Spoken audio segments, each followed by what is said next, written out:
Ayan ho, hinango ko na ho yung basura sa patubig. Maya ho, lalagay ko sa sako. Ayan, para ho laging malinis ang ating lugar. Ayan.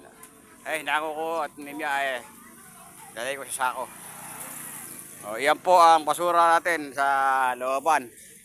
Ini kay Apo Rose. Naando po sa Kiting Didi.